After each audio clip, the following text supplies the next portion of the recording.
Study IQ IAS, अब तैयारी हुई affordable. Hello and welcome to study IQ IAS। मेरा नाम है वसु कटारा। स्वागत करता हूं आप सबका आज के इस सेशन में, जहां पर हम दो इम्पॉर्टेंट टॉपिक्स इस डेली इकोनॉमी न्यूज़ से सेशन के अंदर, जो कि 30 नवंबर 2022 का आज हम सेशन देखने जा रहे हैं, ये दो टॉपिक्स हम पढ़ने जा रहे हैं। सबसे पहला होगा लेटेस्ट रिफॉर्म्स जो कि अभी SEBI securities exchange board of India लेकर आया है, और दूसरा होगा आपका इंफ्रास्ट्रक्चर बॉन्ड्स के बारे में, जो कि हमारे देश के अंदर state Bank of India issue करने जा रहा है इंफ्रास्ट्रक्चर बॉन्ड्स। तो ये दो टॉपिक आज हम डिस्कवर करेंगे, एक्सप्लोर करेंगे आज की क्लास में। आप सबसे बस एक निवेदन है, सेशन की शुरुआत से पहले कृपया इस सेशन को लाइक कर दीजिएगा। अगर सेशन अच्छा लगे तभी लाइक करिएगा ऑफ कोर्स। और अगर आप यूपीएससी की प्रिपरेशन कर रहे हैं तो as part of our super learning day sale आपको यूपीएससी सिविल सर्विस एग्जाम की प्रिपरेशन के लिए जो बैच 9 हमने लॉन्च किया है, लाइव फाउंडेशन बैच लाइन, जो कि आज से ही शुरू हुआ है, 30 नवंबर से ही शुरू हुआ है, जिसकी लाइव क्लासेस आज से बिगिन हुई हैं। अभी तो ओरिएंटेशन चल रहा है, आप प्रॉपर क्लासेस ले सकते हैं, कुछ मिस आउट नहीं करेंगे। ये आप 17,499 की अफोर्डेबल प्राइस पे ले सकते हैं। आपको 1-on-1 मेंटरशिप सेशन, इसके साथ साथ साल भर तक मेंटरशिप प्रोवाइड की जाएगी। व्हाट्सएप और मोबाइल कॉल्स के थ्रू हमारे मेंटर्स आपसे कनेक्टेड रहेंगे।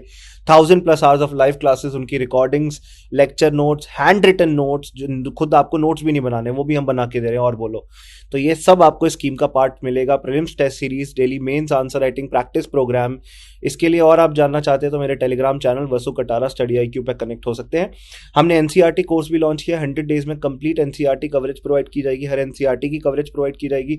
मैं खुद इस बैच में आपको पॉलिटी और इकोनॉमिक्स पढ़ाऊंगा। 1499 का ये कोर्स अवेलेबल रहेगा only and only when Vasu live coupon code जब भी आप जहां भी यूज करोगे, जब भी यूज करोगे, तब आप मैक्सिमम डिस्काउंट ले पाओगे। तो वसु मेरा नाम है, वसु कटारा लाइव, क्योंकि ये लाइव बैचेस है। आपको वसु लाइव कूपन कोड यूज करना है और मैक्सिमम डिस्काउंट हासिल करना है। सबसे पहली खबर है, जो कि आपके लिए एक नई खबर, एक नया टॉपिक हो सकता है, क्योंकि ज़्यादातर लोगों ने इसके बारे में आई होप सुना ना हो।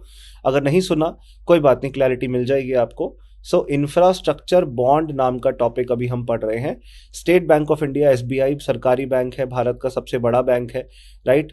टॉप 50 कंट्रीज, दुनिया के टॉप 50 बैंक्स में से one of the highest ranking bank है इंडिया का, राइट।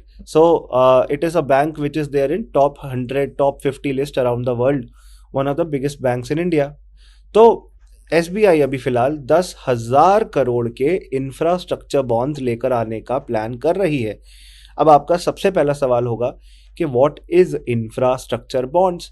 इंफ्रास्ट्रक्चर की तरक्की के लिए जब कोई कंपनी बॉन्ड इशू करती है, जैसे SBI बॉन्ड इशू कर रही है, ये बॉन्ड आपके और मेरे जैसे लोग खरीदेंगे। हम लोग बॉन्ड खरीदेंगे मतलब हमें कागज़ का टुकड़ा मिल जाएगा, जिसके थ्रू SBI बेसिकली हमसे पैसे उधार मांग रहा है और गारंटी के लिए कागज़ का टुकड़ा हमें दे रहा है, राइट। हमसे basically state Bank of India पैसे उधार मांग रहा है, जो मैं मुद्दे की बात समझाने की आप सबको कोशिश कर रहा हूँ।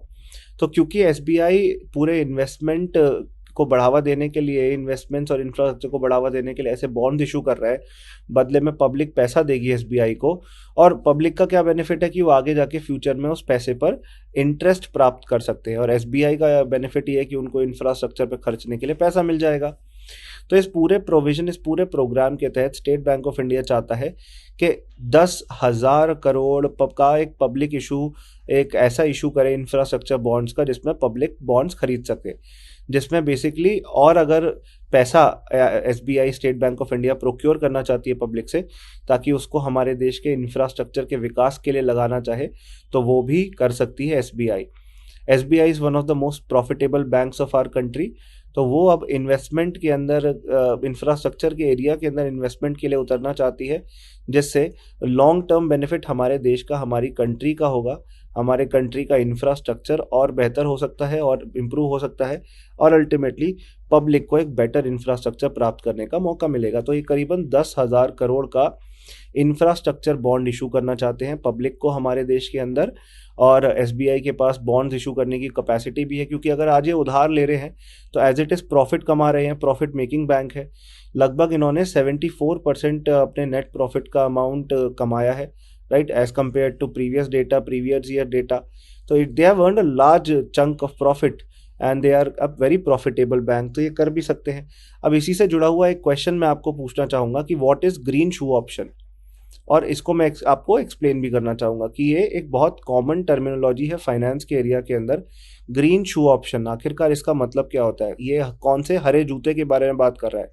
तो ग्रीन शू ऑप्शन किसी हरे जूते के बारे में बात नहीं कर रहे हैं, हालांकि नाम आपको ऐसा देखने मिलता है। ग्रीन शू ऑप्शन का मतलब है कि कई बार ओवर अलॉटमेंट हो जाता है। जैसे फॉर एग्जांपल SBI 10,000 करोड़ के बॉन्ड लेकर आया और पब्लिक बहुत डिमांड में है, पब्लिक और बॉन्ड खरीदना चाहती है, तो एक्स्ट्रा 5,000 करोड़ का पब्लिक को अगर लोग बहुत ज़्यादा मांग कर रहे हैं, डिमांड कर रहे हैं, तो उनको अलॉट किया जा सकता है।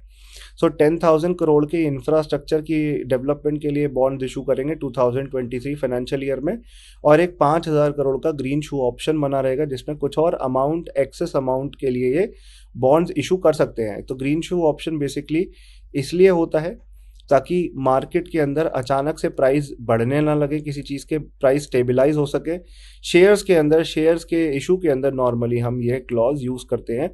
ग्रीन शू ऑप्शन का नॉर्मली हम ये क्लॉज यूज़ करते हैं कि एक्सेस मात्रा में हम, अगर ओवर डिमांड है, अब किसी चीज़ की बहुत डिमांड है, मान लो कि एक पर्टिकुलर चीज़ है जिसको खरीदने के लिए 4 लोग खड़े हुए हैं, राइट?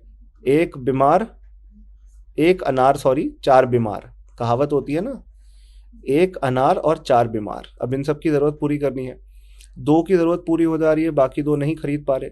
तो जो सबसे ज़्यादा प्राइस पे कर सकता है वो उस चीज़ को खरीदने तैयार है, जिसकी हैसियत सबसे ज़्यादा, वो सबसे ज़्यादा अफोर्ड कर पाएगा उस चीज़ को खरीदने के लिए। तो अल्टीमेटली ऐसे चीज़ों के मार्केट में प्राइस बढ़ने लगते हैं, और उस प्राइस को स्टेबलाइज करने के लिए, कंट्रोल करने के लिए हम एडवांस में ही ओवर अलॉटमेंट के केस में ग्रीन शू ऑप्शन लेके चलते हैं कि इन केस अगर बहुत ज़्यादा डिमांड आती है पब्लिक की मार्केट में, तो हम एक्सेस क्वांटिटी में भी बॉन्ड्स अवेलेबल करा देंगे। 10,000 करोड़ नहीं, 5,000 करोड़ और अमाउंट के भी बॉन्ड्स अवेलेबल करा देंगे, ताकि इन सब की जो मांग है, जो डिमांड है ना, ये पूरी की जा सके। जितना जो लोग मांग रहे हैं वो सब अवेलेबल कराया जा सके लोगों को। तो ऐसे हम इंफ्रास्ट्रक्चर बॉन्ड इशू करना चाहते हैं। SBI ने अप्रूव किया है कि 2023 फाइनेंशियल ईयर में वो 10,000 करोड़ के इंफ्रास्ट्रक्चर बॉन्ड्स इशू करेगा। स्टेट बैंक ऑफ इंडिया ने ये बात कंफर्म करी है। एंड एज आई सेड, इनका पिछले क्वार्टर में प्रॉफिट 74% पिछले साल के मुकाबले Q2 of 2022-23 as compare to Q2 of 2021-22। मतलब हर साल के अंदर 4 क्वार्टर होते हैं ना, क्वार्टर का मतलब कुछ और मत समझ बैठना, क्वार्टर का मतलब है 3-3 महीने के 4 क्वार्टर होते हैं हर साल में, है ना। तो अभी सेकेंड क्वार्टर चल रहा है। पहला क्वार्टर अप्रैल में शुरू होता है, अप्रैल, मई, जून। उसके बाद दूसरा क्वार्टर होता है जुलाई, अगस्त, सितंबर, फिर अक्टूबर, नवंबर, दिसंबर, फिर जनवरी, फरवरी, मार्च, है ना। ऐसे अलग अलग क्वार्टर्स होते हैं साल भर में। तो अभी ये जो JAS वाला पूरा हुआ था, जुलाई अगस्त सितंबर वाला, ये जुलाई अगस्त सितंबर ऑफ 2022-23 पिछले साल के मुकाबले 74% ज़्यादा प्रॉफिटेबल था 2021-22 के जुलाई अगस्त सितंबर के मंथ के। तो काफ़ी अच्छे प्रॉफिट में वैसे ही है स्टेट बैंक ऑफ इंडिया। तो they can basically afford to do this. और इंडिया के इंफ्रास्ट्रक्चर में इन्वेस्टमेंट करने के लिए स्टेट बैंक ऑफ इंडिया बहुत फोरमोस्ट लेवल पर काम कर ही रहा है। This is good. अच्छा, इसी से जुड़ा हुआ कॉन्सेप्ट मैं समझाना चाहता हूँ, राइट्स और इन्वेट्स का। राइट्स का मतलब है रियल एस्टेट मतलब property, real estate investment trust. ये इन्वेस्टमेंट ट्रस्ट होता है कॉन्सेप्ट, मिलता जुलता कॉन्सेप्ट है, थोड़ा समझिएगा ज़रा ध्यान से। और दूसरा होता है इंफ्रास्ट्रक्चर या इंफ्रास्ट्रक्चर इन्वेस्टमेंट ट्रस्ट्स, इन्वेट्स कहते हैं इन्हें, इंफ्रास्ट्रक्चर इन्वेस्टमेंट्स ट्रस्ट। तो ऐसे दो प्रकार के आपके ये कॉन्सेप्ट देखने मिलते हैं फाइनेंस में। राइट्स का मतलब है, जैसे फॉर एग्जांपल आप लोग मिलकर, एक व्यक्ति अकेला चाहे पहली बात कि वो 10 करोड़ की एक बिल्डिंग खरीदे, उसमें 10 करोड़ रुपए और बनाने के लगाए, टोटल उसकी 20 करोड़ रुपए की लागत लगी, और मार्केट में उसे बेच दे 50 करोड़ का। तो इतना पैसा हमारी जेब में है नहीं एक्चुअली कि हम 10 करोड़ की ज़मीन खरीदें, फिर उस 10 करोड़ उस पर बिल्डिंग बनाने में लगा दें, फिर टोटल 20 करोड़ की बिल्डिंग 50 करोड़ में बेच दें।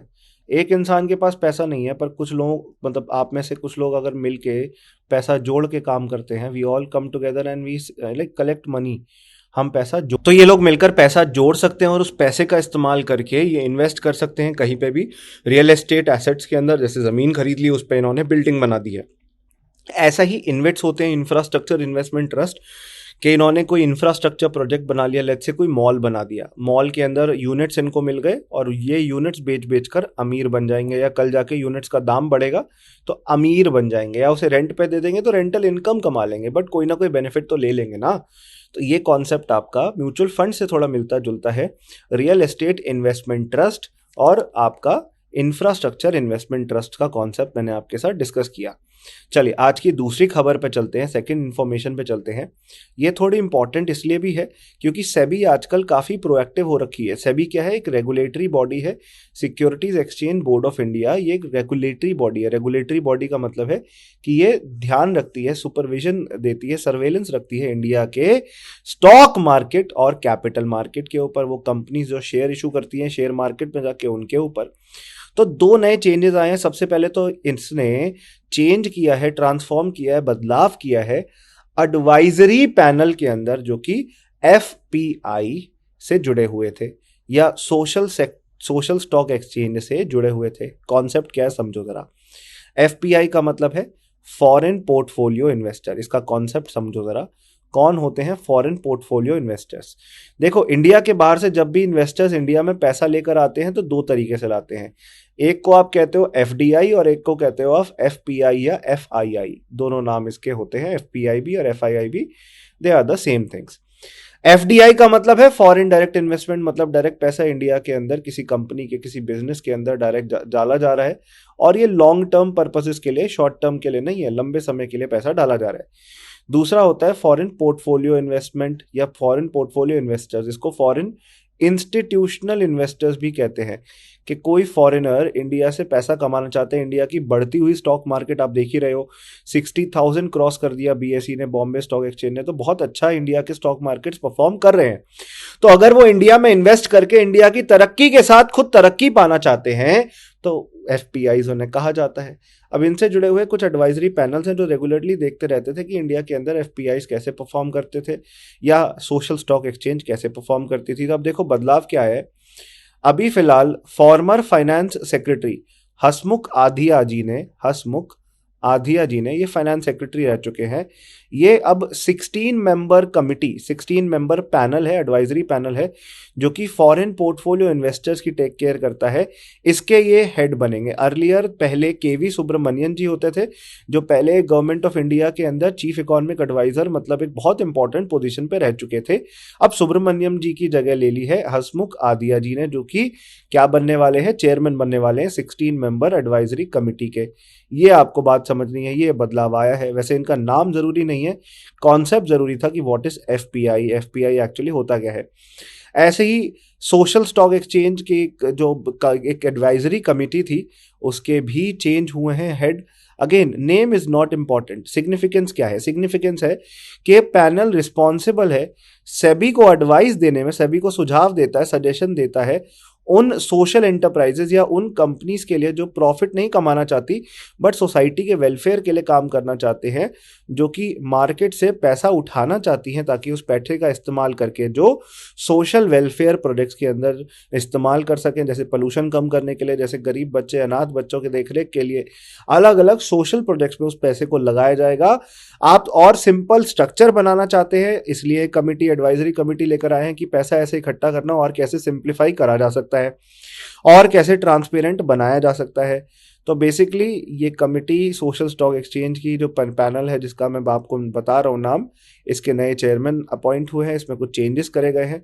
The changes are not very important, rather the why it has been created, the significance is more important, कि ये किस लिए सिग्निफिकेंट है। ये दोनों कमिटीज़ के या पैनल्स के सिग्निफिकेंस को आपको समझना है।